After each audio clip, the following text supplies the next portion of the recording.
Our Bible reading this week is going to be from Acts chapter 12. And if you're looking for a big idea in this chapter, it is sort of Peter's closing act. Right.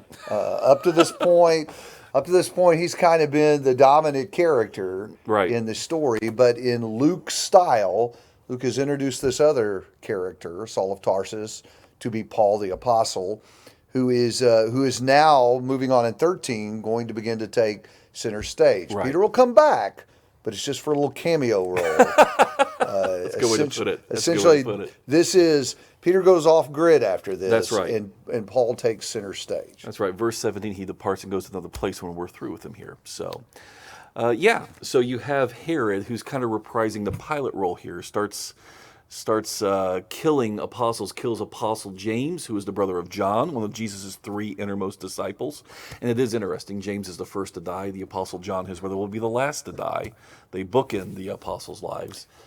So if you want to kind of structure the chapter is essentially one story. It is one story. And if you wanted to give it a little structure, if that were even necessary, you might think of it in terms of the key characters that are in the story. We start with Herod, as you said. Then the angel of the Lord's going to step in, and he plays a key role. Right. And then there's the interesting story about Rhoda, and then back to Herod. So 3 characters. The last one sort of bookends it. Herod is at the beginning. Herod's at the end.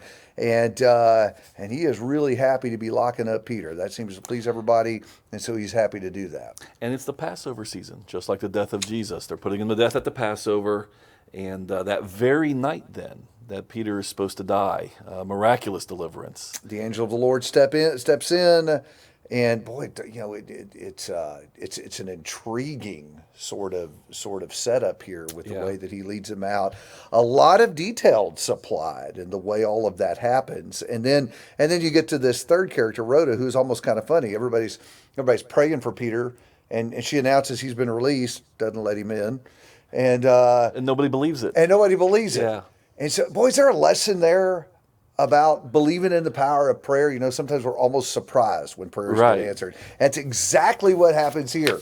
They get what they're asking for, and at the initial reports, they don't even believe it. So, absolutely, maybe something to gain from that story. Absolutely. And then we come back to Herod again at the end, and maybe the most interesting part of all this. It's almost like an epilogue, actually. It's probably almost certainly happens later on, but it just wants to, the Acts and Luke wanted to make sure we understand that this man who was, serving the Jews, serving the oppression of the church, kills one apostle, tries to kill the next until God stops him with a miraculous deliverance. But in his arrogance, accepting the praise that is due God, just like Ananias and Sapphira, God works his miraculous and immediate, at least relatively immediate death.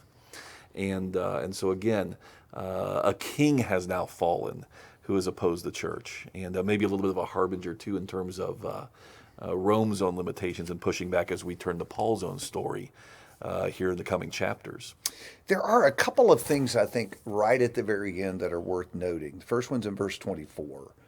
The word of the Lord continued to grow and be multiplied. And so even as we encounter this awful, ugly opposition, notice that the gospel continues to be preached and continues to reach the hearts of men in spite of everything else that's going on. I just thought there's a great application there that no matter what else is happening, God's people need to be committed, as these disciples were, to continuing to spread the word.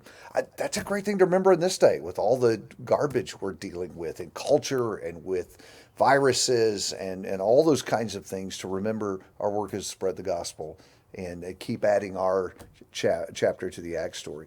The other thing is, in, again, true Luke fashion, he positions Barnabas and Saul for us. Absolutely. So, along with John Mark, whose mother's house factors into this story, and we get the third member of that trio for the first journey. How bizarre is it that it mentions John Mark's mother? Because that just seems appropriate that he would have special ties with his mom. A story to be expounded more on later. But Luke is always introducing these key characters for us and put him in these places from which he's going to extract them and then use them as he's advancing his story. So what that means is next week when we talk about chapter 13, be watching for Barnabas and Saul, because they're going to be key players in what's coming. But for this week, it's Acts chapter 12. Enjoy the story of Peter and his time in prison.